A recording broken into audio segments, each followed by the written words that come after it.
Sabah al-Khair, good morning, dear listeners. You're listening to Radio 3CR on 855 AM and Palestine Remembered with Robert Martin, Nasser Mashni, and Yusuf Ahmed al-Rimawi.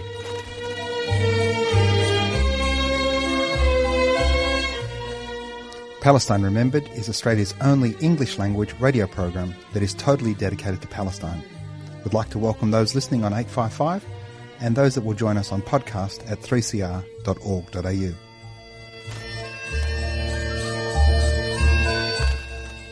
Thanks for joining us. Stay with us and enjoy the episode. Bringing you the news and views and the untold side of the Palestinian struggle for freedom from a Palestinian perspective. Good morning, Robert. How are you doing? Nasser, I'm very well, mate. Very well indeed. How are you? Feeling great. We're coming out of lockdown, so we're on the up and up. It's a good feeling. So let's hope we keep that way for a little while. And what have we got coming up today? We've got one of our dearest friends live from Palestine, Miko Peled. Good morning, Miko. Gentlemen, so good to be with you. How are you? Very, very well indeed, my friend. Miko, perhaps we can start because I know you're such good friends with Bassem Tamimi. Recently, that family suffered a cruel, shocking pain. Do you want to give us the update and some details on poor Mohammed Tamimi? First of all, thanks for having me again. I just want to clarify, this is not Muhammad. This is not Bassem's son. So I know a lot of people, there's some rumors out there that this was Bassem's son that was killed. It's not his son that was killed. There, a couple of days ago, I landed here Friday night. I did a little quarantine a couple of days, then I went, and of course I spent a couple of days with him when I'm there. So there were two young men that were killed. One that was killed Friday. The army jeep was skirting around the village. The kids came, of course, threw stones, and then kind of dispersed. And then the army jeep came across Muhammad, now just going down the street, and just shot him with a dum-dum. So he hit his side, and it came out front and just destroyed everything. And he lost so much blood. By the time he got to the hospital, they pronounced him dead. He was 16. You'd say he was shot through the back, Miko. I think the bullet came in the side and came out the front or something. The dum-dum, they explode inside. Anyway, so that evening we went to see to the family, and you walk in, it's a big deal. The whole community is there. A lot of people are sitting around, but you walk through and you shake hands. You're greeted by the family members. And there's this look of shock and pain and disbelief that is unmistakable, and it was fresh on the family's faces.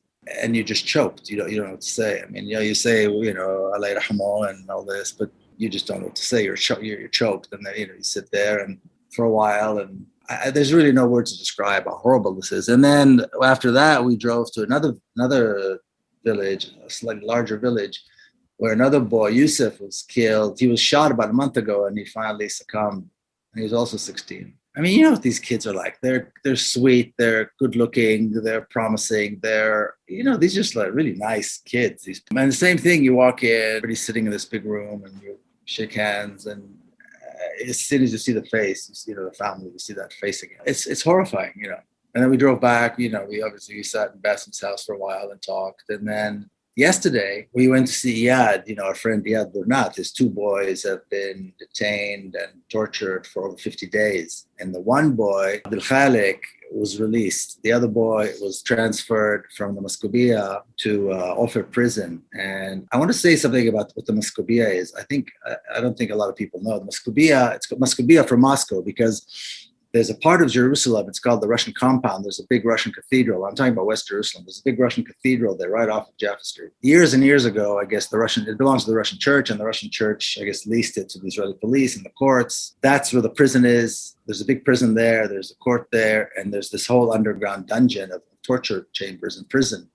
And that's where they're kept. And this is right in downtown Jerusalem. So in other words, not 20 meters from there, there's cafes and bars and music, and people are eating, and restaurants, and people are having a good time. It's just downtown Jerusalem, where Israelis go on the Israeli side. And that's where the torture chambers are. A lot's been written about them. There's a cell called cell number 4 because you come out on all fours. That's the kind of culture of that place. And I sometimes wish that there was like a big window that everybody going out and having a good time could look down and see what is happening, what they're doing to these Palestinians, what they're doing to these kids, that there would be like, speakers with turn the volume on so people will hear the screaming. So that's the Muscovia. That's what that place is, the Russian compound. It's basically and the Shabak, the Israeli secret police have total control there. There's no oversight. There's no press. Nobody tells them. Nobody can tell them anything. How old were these kids? Abdul Khaliq's 22. Muhammad's got to be about the same, maybe 20. And so we came to Iyad. Both Iyad and Bassem, they're veterans of the system. They sat in prisons. They were tortured. They went through the same thing. And you see this young, good-looking, sweet boy, well-dressed and groomed kid. We're sitting there, and he comes over. We hug and kiss and everything. And then Bassem says, "So, how's the Muscabiyah?" And he gave us this look of somebody who's been to hell and back, and he saw something that is unspeakable. Like just a slight movement of the eyes, and you could see that this young man had been to hell and back. And then we sat down, and they start, all three of them start comparing notes, prison notes, torture notes. And he mentioned that he was interrogated for 20 hours a day for over 50 days. And I said, 20 hours, what did they have to say to you and ask you 20 hours? He goes, no, you just sit there for hours on a little, you're handcuffed, you sit on this tiny, uncomfortable chair and just kind of sit there for hours and hours. It was kind of, he kind of showed it for, very quickly, just kind of demonstrated. And again, every so often when this topic came up, he just had this look on his face like, fuck, man, you have no idea what I've been through, and I can't even put it in words. You think, okay, Bassem and that's one generation. Now this is another generation. Of course, Bassem's young son, Wahed, he's about the same age. He's also spent God knows how long being tortured, and he was in jail, I think, for 2 years. And he was on the lam for a very long time because he was wanted. And of course, Bassem's daughter and Ahed, everybody knows about Ahed and what she's gone through just for pushing out an armed soldier out of her front yard. And you go, okay, so this is the generation, another generation. And of course, in the meantime, all these other kids are shot and killed. Bassem's got younger kids, and Iyad's younger boy is, he's 7, Muhyiddin. And you think, okay, so how long is this going to go? I mean, how many more generations is this going to continue? But I'll tell you, that look on Abdul Khaliq's face, I will never forget. And my thought is, where are we? There's nobody to protect them because they got nowhere to go. There's no oversight. There's nobody they can go to. There's no one protecting these Palestinians. There's nobody protecting Palestinian children. It's really just us. And every time a child like that is detained, every time a child is being killed, every time Israel bombs Gaza, it's our failure. Thousands come out to protest after the fact, but we failed. We didn't prevent the next one, and we're probably not going to prevent the next one. So that's kind of a long answer to your question. But the sense of looking at these kids and wondering, why is this continuing? Why are we allowing this to continue? And when is it going to stop? It's just haunting thoughts. Miko, the boys, Iyad's sons, they're both under administrative detention or not charged yet? Abdul Khaliq ended up being administrative, and he was released just a few days ago. The other son, Muhammad, they moved to Ofer, and they're actually going to charge him. They've got a list of charges that they're actually going to charge him. So I think he had a court date. I think he was in court today. And the reality is that Muhammad, when he was killed, he's in his own home village in Nabi Saleh, but gets shot with an exploding round of dum-dum. Yeah, and you wonder, it's kind of rhetorical, but will there be any, is anybody going to investigate? Is there going to be charges? Well, if past's got anything to do with it, no chance. And you go, no, there isn't. There isn't. You shoot a human being and kill him, let him die on the street, and just drive off. And it's legal. If it's mafia, then at least, it's not legal. They can get away with it, but it's not legal. This is perfectly legal. These guys are just killers, and it's fine. They have a gun, they've got a license to kill, and they know that no one's ever going to charge them. Dum-dums under international law are obviously illegal as well. You're not allowed to use them, but it's just another level that they use. Yeah. Oh, yeah. And, when you drive, on kind of the hilly side of kind of between all these villages, it's gorgeous. The hills are beautiful. It's quiet during the day. It's lovely. And then just this horror erupts. It's a crazy, horrifying reality, to see that look in that kid's eyes. It's just, I just can't help thinking, why? I remember him as a little boy when his father, Iyad, wouldn't allow him to come to the protest, because remember in Belaine there was to be a large weekly protest every Friday, and I usually go to Iyad's house and we'd go together, and the little kids would want to come, and he was too young, and his father said, no, you stay home, you can't come. I remember that boy, this handsome young man, who was a little boy who was not allowed to move, and as soon as he saw the soldiers, he would kind of say in this kind of, this Palestinian villager's accent, say, chlab, look at these dogs, cussing at the soldiers from a distance. And now he just came out of hell. He just been through this hell initiation. Can I just ask you, Miko, is he the one that was shot in the leg and lost his No. nerve? That's the older brother. That's Mudge. The older Mudge brother. is the older brother. Yeah, and he's out. I remember that happened a while ago, and he had a limp, and his sciatic nerve had been sort of shattered. Right, that's the older brother, Mudge. He's out of the country in school. Miko, you said before, and it's a line that is haunting particularly to me, but it should be on the world's consciousness. It's really our fault that Israel acts with this impunity. Yeah. The international community's fault for allowing it to be able to get away with state-sanctioned murder, shooting a 17-year-old kid in the back with an exploding round. I mean, just despicable and disgusting. One of the things that Palestinians obviously have been asking for, and the momentum is increasing, and I know when you came to Australia and you've always been a very big advocate of it, is BDS. And, we've had a couple of significant wins this year between, Ben and Jerry, the ice cream people, but, Norway's largest pension fund, Human Rights Watch now calling it apartheid alongside B'Tselem. Tell us a little bit about BDS. Well, the Zionists are very good at sidetracking everybody and getting everybody off topic. And so rather than everybody getting behind supporting boycotts and sanctions and, of course, divestment against Israel, people get dragged to these ridiculous conversations with the Zionists on anti-Semitism, not anti-Semitism, where should you boycott, where you shouldn't boycott, all this nonsense. I mean, the very notion that opposing Israel is anti-Semitic, I think, is insulting to Jews. But and it's complete nonsense. It's not even worth the conversation. But they drag everybody. So instead of focusing on making sure that Israel cannot participate in the Olympics and in the World Cup and in other sporting and cultural and academic and all events, period, around the world, that Israel is treated like the pariah that it should be.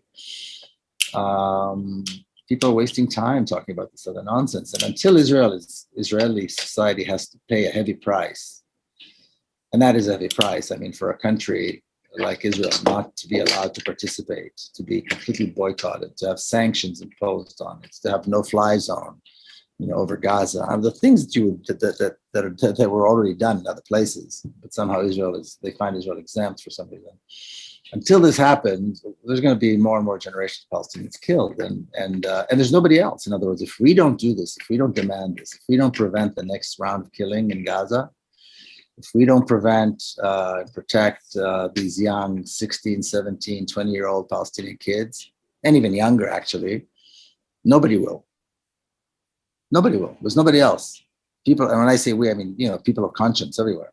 There's nobody else. So if we don't do it, it's not going to get done. And the world has failed. We have failed. Every time another Palestinian is killed, it's our failure we did not protect them.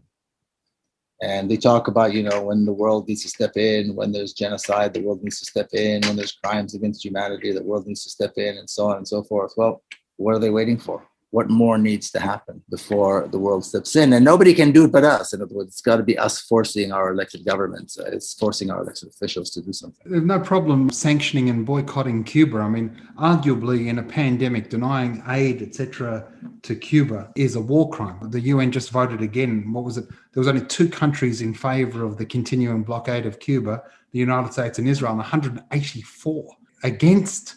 Even Australia voted against. Miko, I've noticed this year, and particularly this last massacre in Gaza a couple of months ago, that support for Palestinians, for our struggle, self-determination, etc., has increased in Australia. Is that the case in the United States? Well, that's what they say. But again, until we're at the point where we are actually able to prevent the next assault, then who cares? What difference does it make? In other words, if the only test that matters, that I believe should matter, is the actual test of holding Israel accountable and preventing the next, and standing and defending Palestinians. People ask me about this too in America. There was this poll, there was that poll, 30% of American Jews think this, 40% of American Jews think that. I don't really care what they think. I want to know what they're going to do. And unless they stand up and do something, unless they stand up and demand protection for Palestinians, and I mean real protection, as long as Bernie Sanders says, "Oh no, we need to tone down the rhetoric," as Israel is bombing Gaza and murdering civilians, and you think about this just how can you say tone down the rhetoric? How horrible is that? So I don't care what they think really, unless they actually demand that their elected officials act. Until they demand that the Sixth Fleet, which is here in the Mediterranean, come in and impose sanctions and impose a no-fly zone and provide humanitarian aid care to Palestinians in Gaza. Until we see action, who cares what they think? I want them to do something. And so I don't find that there's any meaning in these polls and these changes of people's opinions unless there's real action. There was a recent poll that said increasingly young Jews are realizing that Israel's apartheid and they're moving away from needing Israel to define their Judaism. That's got to be some sort of help. Okay. All right. What does that mean? I mean, I don't know what that means practically, unless they, I think what you're saying, though, Miko, is true, because so many people can have an opinion, but they don't do anything. So their opinion really is just null and void, isn't it? It doesn't matter. Yeah. We want to know that, the people, what they will do and when they'll do it and how they'll do it. Yeah. I want to see how this change in their opinion actually brings about, action, real action. And until it does, I don't know that it matters. It's kind of like if you listen to, James Baldwin's interviews, he goes, I don't know what, white Americans think. I don't know what the policeman thinks. I don't know if he likes me, if he doesn't like me. The only thing I can go by is their action. And so now we know what they think. Fine. There's a poll that we know what they think. So what? Where's the action? And how long is it going to take for their opinion to formulate and change and transform into real action? Another 10 years, another generation. The Palestinian kids born today, are they safe or are they still not safe? In other words, that to me is the only measure. And until we're clear about that, I don't really care about their opinions. I think that it's probably a perfect segue to, of people doing something. And we were talking about the Olympics just before. You were mentioning that two of the Olympians stood aside and said that they wouldn't participate against Israel. That's making a stance. It's a pretty good stance. What happened there? Yeah, at first it was the Algerian, his name escapes me right now, but first it was the Algerian judo competitor. He said he would not compete. And, and then the recent, I think it was yesterday, a Sudanese, also a judo competitor, stood up and said he wouldn't compete. And they pay a heavy personal price. There's only one judo federation around the world. It's not like some of the other sports or other martial arts where, there's several. Judo, there's one International Judo Federation. Its headquarters is in Japan. It's very strict. And I think both of these, I did martial arts my whole life. I think these guys demonstrated what real martial arts is about. It's putting principle first. And that's what they did. They showed that they're great martial artists and that martial arts are about principle. And so they stood up and they said, we won't compete with these people. We want to legitimize and recognize the state of Israel. I mean, it's enormous. I mean, they've practiced and studied and trained their entire life for this moment. Oh, yeah. To be in the Olympics, I mean, can you imagine? No, it's incredible. And their moral compass is far greater than their willingness to win. It's fantastic. And that's exactly how it should be. That's exactly how. Just on that, we should mention to our listeners, Miko, that you're 6th Dan black. Is that correct? Yeah, I'm a 6th degree black belt. Yeah. I've done martial arts, my whole life. And that's what martial arts are about. It's not about winning or losing. It's about winning. I mean, he won. These guys won, I think. And they show that they're great martial artists without even stepping on the mat. In fact, they did it by refusing to step on the mat because they wouldn't compete against an opponent that was not worthy. I think it's a great message. But of course, it's a great message. It's a great example. And we need to see, I'm really hoping that by the next Olympics, Israel will be completely banned. But again, it's going to be up to us to demand that the Olympic Committee, they're going to require a lot of pressure on the Olympic Committee to do something like this. It's going to take time and work. And if we don't do it, it's not going to happen. Nobody else is going to do it. Miko, the reality is that the Algerian was easier for him to withdraw because Algeria doesn't have relations with Israel, but Sudan recently did normalize. So what about this poor guy when he goes back to Sudan? How do you think he's going to go? Algeria has a history of standing with Palestine, and it's well known. Algerians have been, supporting Palestine and the Palestinian cause for Sudan. The fact that the government has signed some kind of normalization agreement with Israel has nothing to do with the people. The people of Sudan, I'm sure, we're not going to see suddenly see, Sudanese tourists coming to shop in Tel Aviv. That's not going to happen. It's just like, Israel has peace agreements with Jordan and Egypt. You don't see tourists. You don't see people from those countries coming here at all. Boycotting they don't even think of it as boycott. It's just like, how could they possibly come to this place and show support to this country? I don't think they even realize that it's a boycott. It's just so naturally, ingrained that it's not going to happen. And so I think he's probably going to get a lot of support. I think he's going to be heralded as a hero, at least a popular hero, if not by his government, at least by people. Miko, tell our listeners about your YouTube channel. That's something that you've been doing a lot more on, sharing it on your Facebook, but a lot more social media stuff. Yeah, it's not so much. I mean, I have a YouTube channel. I have a podcast on Patreon. It's patreon.com. And I've been interviewing some really great people. We just put out Ilan Pape. I've interviewed Ofer Kassif yesterday, who's a great member.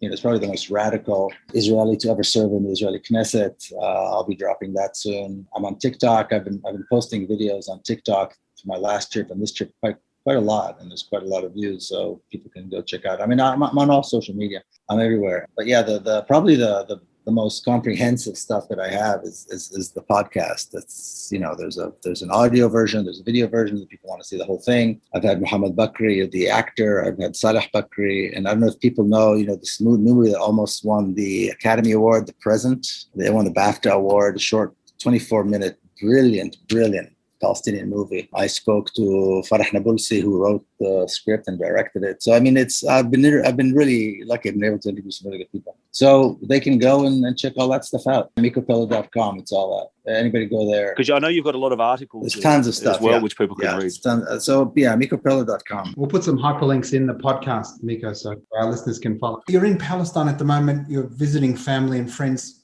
What's it like on the ground? Aside from Iyad and Jerusalem, what's a sense there? I mean, Sheikh Jarrah, Silwan, the demolitions are there. The massacre was only 2 months ago. Is it back to situation normal, or? This is normal. I mean, this is normal. Home demolitions, expulsions, and killing is the normal here. That's what's that is the normal here. I'll be in Sheikh Jarrah tomorrow. There's the weekly protest against the injustice and the ethnic cleansing of that community. Violence there has been really quite severe, and also in Silwan, the other side of Jerusalem, outside the old city, there's terrible violence there, expulsions of home demolitions, really terrible things, particularly in Jerusalem, because they really want to accomplish this ethnic cleansing of Jerusalem, this Judaization of Jerusalem, and they're putting a lot of effort into that. And so there's some seriously terrible things going on all over Jerusalem. It's really quite horrifying. But again, this is nothing new. This is an ongoing process that's been going on for a very long time, and it continues, and it becomes more severe. At the Al-Aqsa compound, there's been, there are these tours that the settlers take, these provocation tours. Last time I was here, I actually went on one. It's some have more people, some have less. Recently, just a couple of weeks ago, they had several hundreds of these settlers on Temple Mount to provoke, and they go up with a huge number of armed police to protect them, so to speak, which of course makes things worse. It's even a greater provocation that way. And so I think people just don't appreciate how severe this is and what the stakes are. But it couldn't be more severe, and the stakes couldn't be higher. And if we don't act, then the Jerusalem that we know is not going to exist. The Israelis talk about their security system, and they, sell it as being so sophisticated. How the hell did you get on one of those tours? Well, so Al-Aqsa is open. There's certain hours where you're supposedly non-Muslims are allowed to go. And I went many years ago. There's a bridge that goes from the Western Wall, because you can't go through the regular gates unless you're not Palestinian Muslim. So you go through this bridge, and that takes you up there at certain hours. And so I went, like I said, several years ago. I did this, and I was able to wander around by myself. Because the grounds are spectacularly beautiful. And as you go up this bridge, it's about halfway through, you have to stop, there's police, and they say, no, you have to wait for the tour. And I said, what fucking tour are you talking about? And they said, well, the tour. They have to go with the tour. You have to go with a group of, with the armed guards. And right at that spot in the middle, they also built this huge model of the Jewish temple that they want to see replace Al-Aqsa. And I'm looking around me, and I'm seeing all these settlers, all these, crazies that go there to pray. And I'm thinking, I really got myself into this mess. But I said, okay, I'm here. I'll just go along. And so eventually they let everybody in. They take you with an enormous contingent of armed police. It's really, you think you're walking into, I don't know where. There's Viet Cong there or something. I mean, I don't even know. I've never seen anything like it. And every few hundred meters they stop and these guys pray, which you're not supposed to do. And they tell you you're not supposed to pray. Of course, then they stop and they let these guys pray. So it's a whole hour. The whole thing takes about an hour. About half of that, these guys are standing there and praying, and they're praying for the destruction of this magnificent mosque and this magnificent base. And they want to build something that they call a temple, which of course is far from being a temple. And it's really quite horrifying. And of course, they look at me and they think, who's this guy? And why isn't he praying? Why is he with us? Why isn't he praying? And I'm just like thinking, God, I'm just, it's shocking to see crazy people. I mean, it's really shocking to see such hatred and violence masked in religious attire. That's really what it is. So I just walked up and waited and walked around this thing with them, and it's messed up and horrifying in so many different ways, And then they say, well, Jews should have a right to pray and all this. The thing is, they don't want to pray; they want to destroy. It's not about giving people a right or not the right to do this, that, or the other. They want to destroy. They want to provoke. And in May, during the uprising here, we saw the pictures of the flames up on the hill at the Al-Aqsa near the mosque, and these thousands of young Israelis on the bottom in this plaza next to the Western Wall, dancing with Israeli flags. And to me, that is the most frightening sight, because that's precisely what they want. They want it to be some kind of an accident, And mind you, this was during Ramadan. So it's Ramadan. The Israeli soldiers are raiding the mosque. There's fire right next to the mosque. Israelis are just below dancing. And what I think they want is to see the whole thing burn down as though it was some kind of an accident. And then they can say, oops, sorry. But I think this is coming. I don't think there's any doubt in their mind that this is where they're going. And I think people need to gear up to the fact that this might happen any day, and then there's not going to be a return. If the mosque is gone, it's gone. If the Golden Dome is gone, it's gone. And then it'll be too late. There'll be nothing we can do. And I think people just need to understand just how realistic the scenario is. This is not some fantastic, doomsday scenario. This is the atmosphere. Bloody hell. Well, Miko, anybody that was looking for some uptick or some enthusiasm out of this report sadly won't get that. It's a dose of reality and a challenge to each of us to do a little bit more, to boycott, divest and sanction, to organise within our communities and make sure we act to protect those kids that so desperately need it. Yeah, I mean, people need to be, I want people to be pissed off, angry and upset. I don't want people to feel, sometimes people think, oh yeah, well, there's this process that's taking place. It's going to be okay. There's somebody else doing something, making it okay. Well, there isn't. If we don't all get off our backsides and act, nothing's going to happen. It's going to get worse. Nothing's going to happen. Things are going to happen, but it's going to get worse. Nothing good's going to happen. We are the ones that can make it happen. If we don't, nobody will. That's just the bottom line. That's just the way it is. And so I don't want people to think there's something good happening, because if they're not doing something, then it's not happening. It's only going to happen if they do, if we do something, if we do something together, if we strategize, if we talk together, if we organize, we stop being distracted by these ridiculous sidetrack arguments about anti-Semitism, not anti-Semitism. It's a whole other issue. It's got nothing to do with it. It's our responsibility. This is something we should all stand in and do something about.